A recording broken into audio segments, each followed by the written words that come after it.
So last class में हमने cover किया था एटॉमिक स्पेक्ट्रम के बारे में, उस पर कुछ प्रॉब्लम्स भी किए थे। ठीक है, आज हम उसके आगे कुछ प्रॉब्लम करेंगे। तो आप देख रहे हैं हमारे यूट्यूब चैनल मिड जी एग्जाम। मैं हूँ आपके साथ रवि गुप्ता। हमारा बैच चल रहा है फ्रॉम जीरो टू हीरो, जो एक फाउंडेशन बैच है जिसमें आपको बेसिक टू एडवांस बिल्कुल सिखाया जाएगा। हमारा लेक्चर नंबर 7 है आज, स्ट्रक्चर ऑफ एटम चैप्टर का। ओके, तो देखो, सबसे पहला है कि लास्ट क्लास में हमने क्या पढ़ा था, Lyman series, Balmer series, Paschen series, Brackett series, पीफर्न सीरीज और हम्फ्री सीरीज के बारे में। ये पता है आपको, बहुत सारे लाइंस होते हैं, डिफरेंट लाइंस। जब ग्राउंड इलेक्ट्रॉन क्या होता था, हायर स्टेट से लोअर स्टेट में जब आता था तो बहुत सारे रेज एमिट करता था। तो बहुत सारे रेज के कोरस्पॉन्डिंग बहुत सारे अलग अलग वेवलेंथ आपको मिलते थे। बहुत सारे वेवलेंथ के अकॉर्डिंग फिर क्या होता था, जो ग्राउंड स्टेट जिसका 1 होता था वो लाइमन, अकॉर्डिंगली उसके 2 होता था तो बामर, फिर पास्टन, ब्रैकेट, पीफर्न, हम्फ्री। ठीक है, अब देखो होता क्या है कि जब लाइमन सीरीज, इसका मतलब जब हायर स्टेट से जब लोअर स्टेट, मतलब कि जब ये लाइमन के लिए n=1 के लिए कोई इलेक्ट्रॉन अगर आ रहा है, तब जो ये रे इमिट करेगा वो कौन से रीजन में इमिट करेगा। ठीक है, तो ये सब चीज़ अभी हम पढ़ेंगे। तो लाइमन सीरीज में जब कोई इलेक्ट्रॉन हायर ऑर्बिट से लोअर ऑर्बिट में जब आता है, मतलब बिल्कुल ग्राउंड स्टेट में आता है, उस समय वो अल्ट्रा वायलेट रीजन में लाई करता है, मतलब कि अल्ट्रा वायलेट रेज वो इमिट करेगा। ठीक है, वो जो वेवलेंथ एमिट करता है वो अल्ट्रा वायलेट रीजन में आएगा। क्लियर।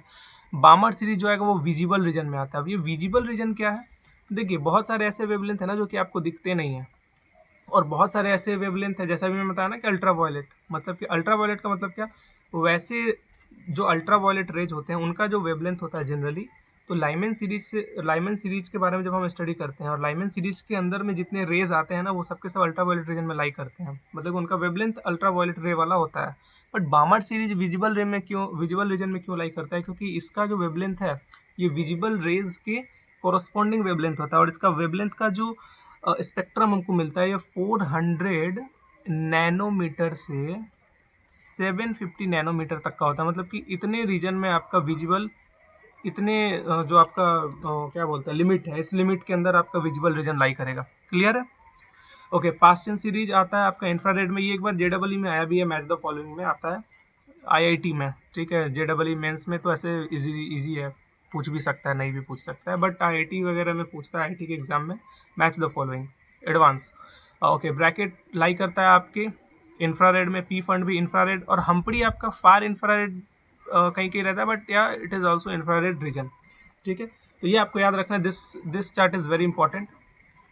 ओके, नाउ सी, आज जो हम पढ़ेंगे बहुत ही इंपॉर्टेंट कॉन्सेप्ट, वो क्या कि जब इलेक्ट्रॉन्स आपके हायर ऑर्बिट से लोअर ऑर्बिट में जब आते हैं तो कितने number of spectral lines emit करते हैं। लास्ट क्लास में हमने पढ़ा था ना, स्पेक्ट्रल लाइन्स इमिट करते हैं लाइमन बामर, कितने करेंगे, हाउ विल यू कैलकुलेट, तो उसका कॉन्सेप्ट आज हम देखेंगे। तो सबसे पहले तुम यहाँ पे ये देख लो, n=1 है, ये n=2, n=3, n=4 और n=5। ओके, बारी बारी से हम पढ़ेंगे। देखिए पहला क्या बोलता है कि ये when electrons, this is electrons, de-excite from higher energy level to ground state in an atomic sample, then the number of spectral lines observed in the spectrum is n into n minus 1/2। ये एक formula है simple सा, और ये बता रहा है कि जब एक हायर स्टेट से लोअर स्टेट में, लोअर स्टेट मतलब क्या, ग्राउंड स्टेट में, कोई भी बामर सीरीज हो, लाइमन सीरीज हो, पास्टन हो, कुछ भी हो, उसके किसी भी हायर ऑर्बिट से लोअर ऑर्बिट में जब इलेक्ट्रॉन डी एक्साइट होता है, डी एक्साइट का मतलब क्या है कि उसकी एनर्जी जब लॉस होती है, ठीक है, जब एनर्जी रिलीज करता है वो, ठीक है, वापस से जब इधर आता है, तो उस समय वो कितने number of spectral lines emit, कितने नंबर ऑफ रेज वो इमिट करता है, ये उसका फॉर्मूला है। ओके, बट जो ब्रॉडली यूज करेंगे जो हम फॉर्मूला, वो हम यूज करेंगे ये सेकंड वाला। अब ये सेकंड वाला क्या, पहले मैं इसको मिटा दूं कि थोड़ा सा जगह खाली हो जाए आपका। ओके, नाउ सी, सेकंड वाला ये कहता है कि देखिए जब आपका कोई इलेक्ट्रॉन डी एक्साइट होता है हायर एनर्जी लेवल n2 से कोई भी लोअर एनर्जी लेवल n1 तक, तब जो हमें नंबर ऑफ स्पेक्ट्रल लाइन्स मिलते हैं उसका ये फॉर्मूला है n2 minus n1 into n2 minus n1 plus 1 divided by this one is very important. ये क्या बताता है, जरा समझो ध्यान से, बिल्कुल एकदम ध्यान से समझना है कि मान लिया कि आपके पास कोई एक higher orbit, higher energy level है ये n2, और ये लोअर एनर्जी लेवल है n1, कोई भी, मान लिया ये n2=5 है। जैसे कि मैंने यहाँ पे एक एग्जांपल लिया है, देखो ये मान लिया कि n is your, pen change करने दो, n is your higher energy level, that is n=5, and ये आपका कोई भी एनर्जी लेवल है n=1। ठीक है, हमें पता करना है कि 5 से 1 तक में जो रेज आएंगे तो नंबर ऑफ स्पेक्ट्रल लाइन्स कितने बनेंगे, ये आपको कैलकुलेट करना है। तो कैसे कैलकुलेट करोगे आप, सिंपली फॉर्मूला लगाओगे। N2 माइनस N1 वाला, तो N2 की जगह पे हम कितना रखेंगे 5, higher energy state, N1 is equal to lower energy state 1, तो क्या आ जाएगा निकल के 5 minus 1 into 5 minus 1 plus 1 divided by 2, ये आएगा और ये कैंसिल हो जाएगा ये 2 और यहाँ से ये कैंसिल हो जाएगा, तो 5 टू जा कितना हो जाएगा 10। इसका मतलब कि टोटल नंबर ऑफ रेज जो है हमारे कितने आ जाएंगे 10। इसका मतलब 5 से 1 तक अगर इलेक्ट्रॉन डी एक्साइट हो रहा है तो total 10 number of spectral lines emit होते हैं, टोटल 10। क्लियर है? टोटल कितने होते हैं 10 होते हैं, ये आपको समझ में, मैं टोटल की बात कर रहा हूँ। This one is your total, this is total, total okay, ये total number of spectral lines है। बट अगर मैंने कह दिया कि आप ये बताओ कि कोई इलेक्ट्रॉन अगर 5 नंबर 5th ऑर्बिट में है तो वो बामर सीरीज के लिए या फिर वैसे सीरीज के लिए जो कि विजिबल रीजन में लाई करता है कितने number of spectral lines emit करेगा।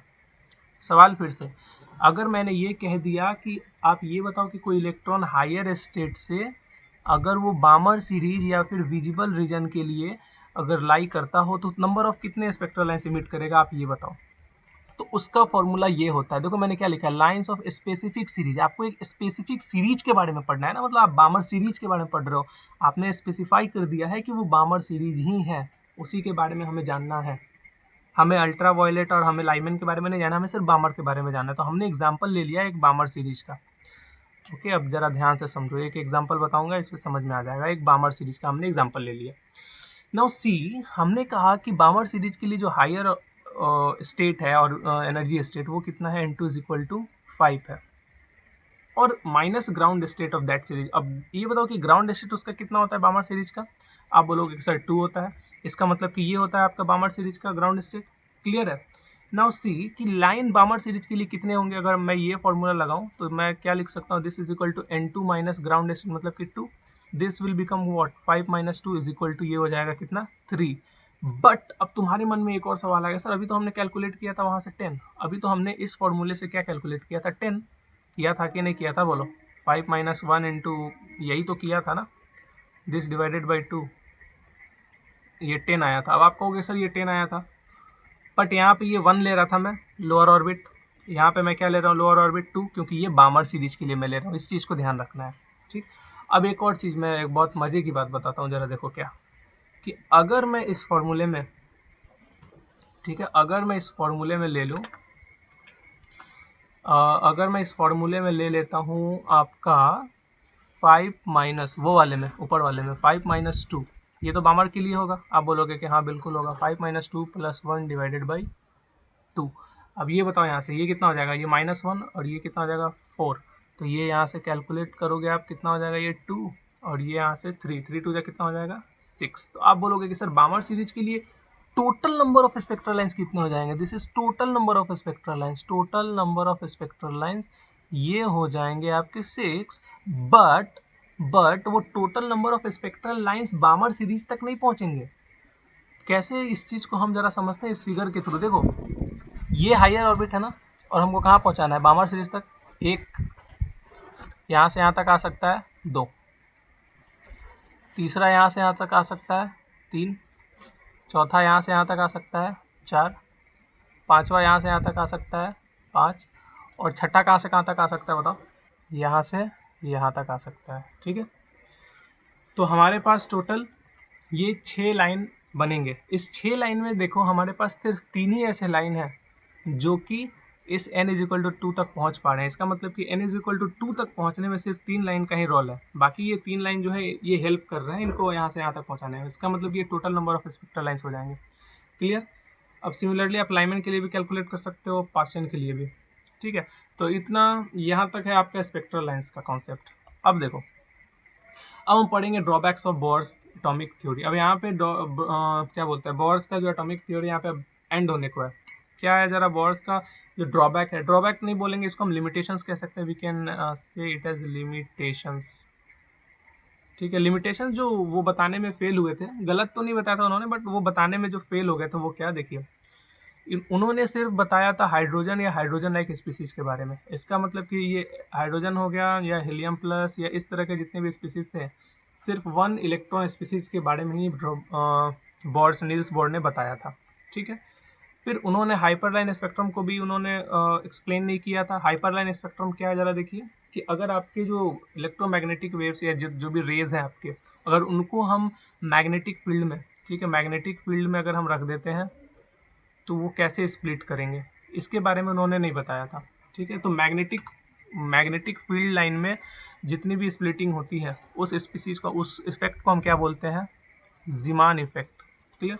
तो क्या बोलते हैं, मैग्नेटिक फील्ड में जब भी कोई स्प्लिटिंग होती है रेज की, लाइंस की, तो उस इफेक्ट को हम क्या बोलते हैं, उस फेनोमेना को क्या बोलते हैं, फेनोमेना को जीमान इफेक्ट। और अगर इलेक्ट्रिक फील्ड में अगर कोई भी स्प्लिटिंग होती है स्पेक्ट्रल लाइंस की, तो उस फिनोमेनन को हम क्या बोलते हैं, स्टार्क इफेक्ट। याद रखने का कैसे तरीका, अब यहाँ पे आप कंफ्यूज हो जाओगे सर कैसे याद रखें। देखो इलेक्ट्रिक का मतलब क्या होता है, स्पार्क होता है ना, इलेक्ट्रिक जब आप छूते हो बिजली वगैरह तो स्पार्क होता है, तो स्पार्क से आपको याद रखना है क्या, स्टार्क। और टोनी स्टार्क याद है ना एवेंजर्स का, ठीक है, वैसे आप याद रख सकते हो इलेक्ट्रिक। फिर देखो नील्स बोर ने it fails to explain the sub orbit and sub orbit of n, sub orbit का मतलब ऑर्बिटल, तो इसने बेसिकली हम बोल सकते हैं क्वांटम थ्योरी के बारे में नहीं बताया था, जो कि ये सब हम पढ़ेंगे क्वांटम मैकेनिक्स में। ठीक है, इस टॉपिक के बाद ही है, आज तो हम बस प्रॉब्लम करेंगे और ये सब टॉपिक्स पढ़ेंगे। नेक्स्ट चैप्टर से आपका स्टार्ट होगा क्वांटम।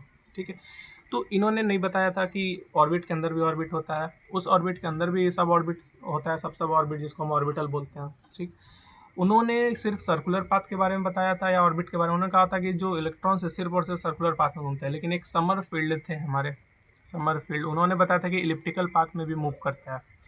ठीक है, तो ये नील्स बोर ने बताया। और last but not the least कि इन्होंने हाइजेनबर्ग अनसर्टेनिटी प्रिंसिपल के अगेंस्ट में जो अपना इनका जो थ्योरी था, वो हाइजेनबर्ग अनसर्टेनिटी प्रिंसिपल को नहीं ये कर पा रहा था, जस्टिफाई कर पा रहा था। हाइजेनबर्ग अनसर्टेनिटी प्रिंसिपल क्या है वो हम पढ़ेंगे कि पोजीशन और वेलोसिटी मोमेंटम एक साथ नहीं हम कैलकुलेट कर सकते, ये पढ़ेंगे हम नेक्स्ट क्लास में। डी ब्रोगली है, फिर हाइजेनबर्ग है, फोटो इलेक्ट्रिक इफेक्ट है, उसके बाद से आपका क्वांटम थ्योरी आएगा। क्लियर। ओके, नाउ सी, अब हम कुछ क्वेश्चंस करते हैं। देखो एक क्वेश्चन अभी जो मैंने आपको कॉन्सेप्ट बताया कि पहले क्वेश्चन पढ़ो क्या है, ध्यान से क्वेश्चन ध्यान से पढ़ो। पहले क्वेश्चन क्या कह रहा है, क्वेश्चन पढ़ो। Electron undergoes a transition from fourth excited state to the ground state of hydrogen atom. Calculate the number of lines present in visible region. Fourth excited state कहने का मतलब क्या है बताओ। फोर्थ एक्साइटेड स्टेट कहने का मतलब है कि आपका वो कौन सा ऑर्बिट है, ऑर्बिट नंबर 5 है, ऑर्बिट नंबर वो क्या हो जाएगा आपका 5 हो जाएगा। और वो वहां से कहाँ जा रहा है, ग्राउंड स्टेट, मतलब कि ground state of hydrogen atom. अब एक चीज यहाँ पे और देखो, ग्राउंड स्टेट किसके लिए बोल रहा है, ये बोल रहा है वैसे लाइन के लिए जो कि विजिबल रीजन में लाई करता हो। और विजिबल रीजन में कौन लाई करता है, विजिबल रीजन में बामर सीरीज आता है, विजिबल रीजन में। और विजिबल रीजन बामर सीरीज है, तो बामर सीरीज का जो ग्राउंड स्टेट है वो कितना होता है 2, मतलब कि 5 से कहाँ जाना है, इसको 2 तक जाना है। और 5 से 2 तक जाने के लिए मैंने अभी बताया था कि अगर लाइन को स्पेसिफाई कर दिया जाए तो लाइन ऑफ स्पेसिफाइड सीरीज या स्पेसिफिक सीरीज, अभी बताया था मैंने, स्पेसिफिक सीरीज का जो लाइन होता है वो कितना होता है n2 माइनस उसका ग्राउंड स्टेट। ठीक है, तो n2 कितना है, जो हायर स्टेट होता है फोर्थ एक्साइटेड स्टेट, मतलब कि ऑर्बिट नंबर 5, मतलब कि 5 माइनस इसका ग्राउंड स्टेट क्या हो जाएगा 2, इसका मतलब कि इसका आंसर कितना आ जाएगा 3। मतलब टोटल कितने कितने नंबर ऑफ लाइंस प्रेजेंट रहेंगे विजुअल रीजन में, 3 रहेंगे। आई होप कि ये क्वेश्चन आपको समझ में आया है। नेक्स्ट, तो ये आपसे पूछ रहे हैं कि what transition in the hydrogen spectrum would have the same wavelength as the Balmer transition from इतना टू इतना ऑफ हीलियम। नाउ सी, ये क्वेश्चन थोड़ा सा है ना ट्रिकी है, ये थोड़ा सा क्वेश्चन। ठीक है, मेरे चारों तरफ काफी तेज हवा बह रही है, तो थोड़ी बहुत डिस्टर्बेंस हो सकती है मे बी आपको वॉइस में, तो इसके लिए I am so sorry. Now see, hydrogen spectrum के बारे में ये पूछ रहा है। ठीक है, आपसे बोल रहा है कि वो कौन सा हाइड्रोजन स्पेक्ट्रम होगा जिसका वेवलेंथ ठीक उतना ही होगा, फिर से वो कौन सा ऐसा ट्रांजिशन है हाइड्रोजन स्पेक्ट्रम के लिए जिसका वेवलेंथ ठीक उतना ही होगा जितना कि बामर ट्रांजिशन का n=4 टू n=2 तक करने पर हीलियम के लिए आता है। मतलब कि बामर ट्रांजिशन हम करेंगे हीलियम के लिए, और इसका जो वेवलेंथ आएगा वही वेवलेंथ किसका होना चाहिए, इस वाले हाइड्रोजन स्पेक्ट्रम के लिए। क्लियर है ये क्वेश्चन। ना इस क्वेश्चन को जरा एक बार तुम खुद से ट्राई करो घर पे जहाँ भी बैठे हो, मैं तो बताऊंगा ही। ठीक है, अब देखो हीलियम के लिए पहले हम कैलकुलेट करते हैं। First of all we will calculate for helium plus. Helium plus का मतलब क्या, ये हाइड्रोजन लाइक स्पीसीज है। हमें वेवलेंथ के बारे में पूछ रहा है एंड वी नो कि हमने पढ़ा था ना रेडबर्ग कांस्टेंट वाला concept, Rydberg constant this into Z square into 1/n1 square minus 1/n2 square बताया था मैंने, बताया था, ground state minus excited state. तो 1/λ यहाँ से लिख सकते हो। रेडबर्ग कांस्टेंट है तो उसको आर ही रहने दो, वैल्यू पुट करने की जरूरत नहीं है। और सिंस दिस इज हीलियम, तो हीलियम का atomic number Z atomic number बताता है। हीलियम का एटॉमिक नंबर कितना 2, तो 2 से कितना हो जाएगा 4 इंटू 1/n1 स्क्वायर का मतलब क्या हो जाएगा 2 का स्क्वायर, अरे ग्राउंड स्टेट भाई, और एक्साइटेड ये हो जाएगा। क्लियर, इसको इक्वेशन नंबर क्या मान लो 1 मान लो। नाउ अब हम यहाँ पे हाइड्रोजन के लिए निकालते हैं। For hydrogen 1/λ is equal to क्या हो जाएगा R इंटू जेड स्क्वायर की जगह पर कितना रखोगे 1, क्योंकि ये हाइड्रोजन है, इंटू अब इसके लिए पूछ रहा है कि वो ट्रांजिशन क्या होगा। इसका मतलब कि आपका अपर स्टेट क्या होगा और लोअर स्टेट क्या होगा। इसका मतलब कि ग्राउंड स्टेट N1 क्या होगा और हायर स्टेट N2 क्या होगा, यही पूछ रहा है basically. Now we can write it as what, this is equal to R into 1/n1 square minus 1/n2 square. Clear है, this is equation number 2। Now question में बिल्कुल ऐसे खुल्लम खुल्ला बोल रहा है कि भाई आपका जो वेवलेंथ है दोनों का क्या होना चाहिए सेम। अब इसका वेवलेंथ और इसका वेवलेंथ मतलब कि LHS इक्वल, तो RHS भी क्या हो जाएगा इक्वल, तो दोनों को इक्वल कर दो तो कितना हो जाएगा R इंटू 4 इंटू 1/2 का स्क्वायर माइनस 1/4 का square, this will be equal to your what, ये दोनों बराबर हो जाएगा किसके 1/n1 square minus 1/n2 square के। और यहाँ पे R तो छूट ही गया, R से R कैंसिल, ये देखो 2 2 जा 4 और इस 4 को इसके अंदर ले जाओ यहाँ से, तो कितना हो जाएगा 1/1 का स्क्वायर माइनस 1 यहाँ इसको अंदर ले जाओगे यहाँ पे, तो एक 4 से एक 4 तो कैंसिल, मतलब कि 2 का स्क्वायर, और ये किसके इक्वल हो जाएगा 1/n1 square minus 1/n2 square के। तो इसके कॉरस्पॉन्डिंग अगर हम वैल्यू कैलकुलेट करेंगे, कॉरस्पॉन्डिंग कहने का मतलब कि ये n1 किसके बराबर हो जाएगा 1 के, और ये n2 किसके बराबर हो जाएगा 2 के। तो यहाँ से जो वैल्यू आएगी आपकी n1 इज इक्वल टू 1 और n2 इज इक्वल टू कितनी आ जाएगी वैल्यू 2। तो ये ट्रांजिशन आपको पता चला, हायर स्टेट 2 और लोअर स्टेट 1। यहाँ तक क्लियर है? ओके, अगर क्लियर है तो फिर हम बढ़ते हैं आज के अंतिम और बहुत ही खूबसूरत अगले सवाल की ओर। और हमारा सवाल है ये, सवाल ये है कि देखिए आपके पास जो लैम्डा है H अल्फा लाइन के लिए, जो लैम्डा है H अल्फा लाइन का मतलब क्या बताया था ना, कि जो ग्राउंड स्टेट है उसके जस्ट अबव वाला जो आपका ऑर्बिट होता है वहां से आपके ग्राउंड स्टेट तक का जो भी वेवलेंथ है वो बताता है H अल्फा, और उसके ग्राउंड स्टेट से एक छोड़ के उसके ऊपर वाला क्या बताता है बीटा। तो आपसे वही बोल रहा है कि H अल्फा का देके है आपको बामर सीरीज का, और आपसे बीटा का पूछ रहा है लैम्डा। सिंपल है, बना ही सकते हो। कैसे बनाओगे जरा बताओ। कि अगर हम H अल्फा के लिए देखें तो H अल्फा के लिए आपका जो बामर सीरीज है ना, तो बामर सीरीज है तो इसके लिए N1 कितना हो जाएगा 2, मतलब ग्राउंड स्टेट, और N2 कितना हो जाएगा 3। बताए थे ना, जरा कल वाला पिछले वाला लेक्चर देख लेना, ठीक है। और H बीटा के लिए अगर हम निकालेंगे तो H बीटा के लिए N1 कितना हो जाएगा 2 और N2 कितना हो जाएगा 4। हाँ अब तो सिंपल है, 1/λ का फॉर्मूला वो रेडबर्ग वाला लगाएंगे, 1/λ is equal to Rydberg constant into, since ये हाइड्रोजन के लिए है, ठीक है, 1 हो जाएगा इंटू 1/n1 स्क्वायर मतलब 2 to the 4 माइनस 1/9 इसका स्क्वायर। ओके, और ये लैम्डा दिया हुआ है हमारे पास, this one is basically for H alpha, this one is basically for H alpha, ये मैं कैलकुलेट कर रहा हूँ बेसिकली H अल्फा का। ओके, नाउ अब H बीटा का अगर हम कैलकुलेट करेंगे, ये अल्फा लिख लो यहाँ पे, ये 1/λ बीटा लिख लो, ये कितना हो जाएगा R इंटू 1/2 स्क्वायर माइनस 1/4 का स्क्वायर। क्लियर है? नाउ सी, अब इक्वेशन नंबर 1 और इक्वेशन नंबर 2 को अगर हम क्या कर दें डिवाइड कर दे, this is equation number 1, this is basically equation number 2, अगर इन दोनों को अगर हम डिवाइड कर देते हैं, ठीक है, तो इन दोनों को डिवाइड करने पे क्या आएगा बताओ जरा।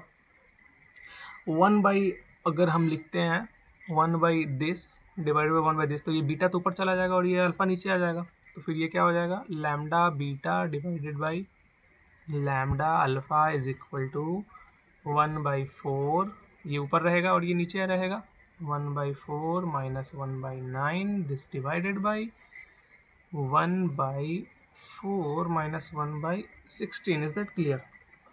क्लियर है ना? सी आपसे क्या पूछ रहा है कि लैम्डा और बीटा क्या होगा, मतलब ये वैल्यू पूछ रहा है आपसे। तो मैं ब्लैक पेन से आपको यहाँ पे खूबसूरती से लिख के दिखा देता हूँ बिल्कुल कि ये जो लैम्डा बीटा होगा ये हो जाएगा, अब ये लैम्डा अल्फा उधर जाएगा और लैम्डा अल्फा की वैल्यू गिवन है 6500 एंगस्ट्रम। क्लियर है? दिस इनटू, अब इसको आप सॉल्व करो, ये कितना हो जाएगा 5/36, और इसको सॉल्व करोगे तो ये कितना हो जाएगा 4, ये कितना हो जाएगा 3/16।